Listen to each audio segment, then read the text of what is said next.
So the answer to that question is because I guess the industry that we're in, we're in an industry that is safe, and it's not safe just because.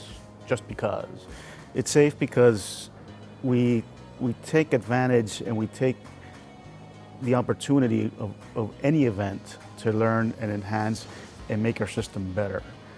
And rare events such as Malaysian 370 and Air France 447 led us to review and understand the areas of opportunity in the air navigation system with regards to the last known location of an aircraft in distress.